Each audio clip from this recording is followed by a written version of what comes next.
Franz-Olivier Gisbert m'a dit qu'à cette heure-ci de la soirée, il fallait en quelque sorte répondre à certains codes, commencer doucement le discours et ensuite essayer de retenir votre attention. J'ai décidé de ne pas suivre son conseil. Et pour commencer, je voudrais invoquer Sylvain Tesson, ou plutôt citer Sylvain Tesson. Nous sommes dans une année européenne, et Sylvain Tesson, écrivain ou poète, chacun jugera, dit la chose suivante. L'Arménie est une continuation de l'Europe, l'ambassade de nous-mêmes à la lisière turco-caspienne. Nos peuples se reconnaissent, ce qui est plus important que de se connaître. C'est une démocratie, une nation chrétienne, on y boit le vin, les femmes n'y portent pas le voile islamique, on y vit libre, on y parle le français, on y rêve de liberté, on prie sous les églises, on respecte les droits de l'homme. Pour tout cela, nous voyons un miroir dans ces rochers. Il y a des choses du domaine de l'inexplicable et de l'intangible. Là-bas, la lumière à travers les tonnelles est de la même qualité que sur nos rivages. Nous pensions que jamais l'Europe ne laisserait mourir l'Artsakh. En effet, l'Arménie est une continuation de l'Europe. Et pourtant, l'Europe a laissé mourir l'Artsakh. Devons-nous pour autant baisser les bras et définitivement nous taire? La soirée nous montre clairement que non, car ce combat n'est pas seulement un combat pour l'Arménie et les Arméniens. Ce combat, c'est celui de l'universel, de notre humanité. Et même si nos regards sont aussi tournés vers l'Ukraine ou le Proche-Orient, plus que nulle part ailleurs, notre humanité se joue aussi au Caucase. Jean-Christophe le rappelait tout à l'heure en citant Elie Wiesel, les Arméniens ne craignent pas la mort, mais ils craignent l'oubli. C'est la raison pour laquelle nous devons continuer inlassablement à mettre la pression au niveau national, la pression au niveau européen, la pression au niveau international à l'ONU.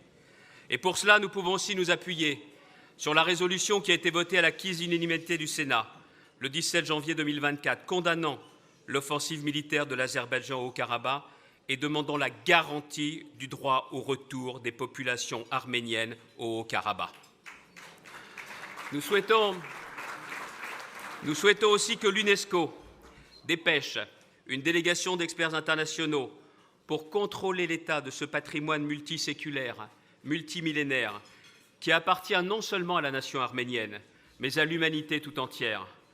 Aussi ce soir, cela a été fait, mais je voudrais le redire, nous ne pouvons que manifester notre soutien aux prisonniers politiques actuellement retenus arbitrairement et illégalement dans les geôles de Bakou.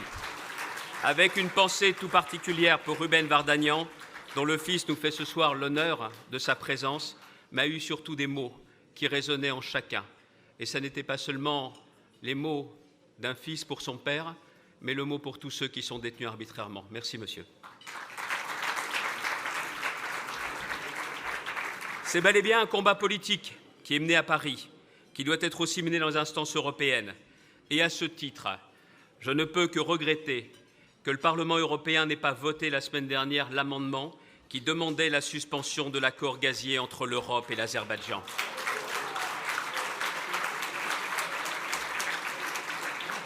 Quand on renonce à son indépendance, il est quand même difficile ensuite de porter les droits humains. Chers membres du CCAF, messieurs les coprésidents, vous devez profiter des élections européennes pour demander des engagements clairs et précis à chaque liste, pour savoir qui se battra et comment ils se battront dans les années qui viennent pour la démocratie et pour l'Arménie.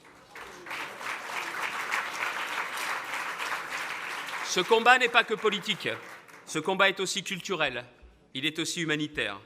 Culturel, ce combat, la région des Hauts-de-France, elle n'est pas la seule, a eu l'honneur d'accueillir dans son hôtel de région l'exposition Portfolio Arménie 2023 de Lydia Kasparian.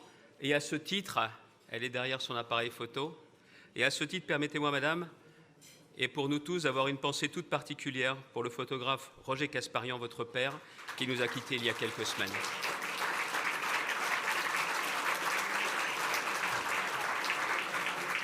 Par ailleurs, la région des Hauts-de-France, et elle n'est pas la seule, va renforcer son partenariat avec la région de Vayots-d'Or, notamment avec une coopération économique et culturelle.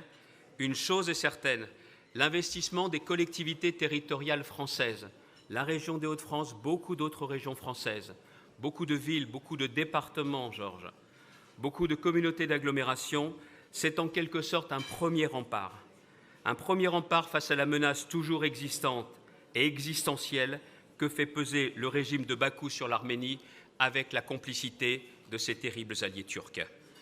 Alors la région des Hauts-de-France votera également un soutien financier à l'association de soutien à l'Artsakh, présidée par Nelly Sarkisian, afin de venir en aide aux Arméniens d'Artsakh réfugiés en Arménie, arrachés de la terre de leurs ancêtres, qui mènent le combat de ce peuple qui ne veut pas mourir.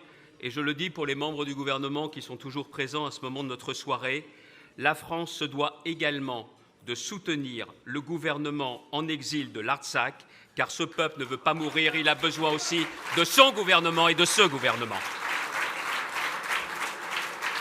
Pour conclure, je laisserai la parole à un autre poète en réponse à Sylvain Tesson, avec les vers du poète Ovanes Shiraz. Nous étions en paix comme nos montagnes. Vous êtes venus comme des vents fous. Nous avons fait front comme nos montagnes. Vous avez hurlé comme les vents fous. Éternels nous sommes comme nos montagnes, et vous passerez comme des vents fous. Une chose est certaine, nous n'avons toutes et tous qu'une seule volonté, que tous les nuages sombres, bien sombres qu'il y a sur le ciel d'Arménie, soient chassés pour que revienne l'espoir et que reviennent les populations arméniennes dans l'Artsakh. En tout cas, mesdames et messieurs, nous sommes à vos côtés, vous n'êtes pas seuls. Vive l'Arménie, vive l'amitié franco-arménienne.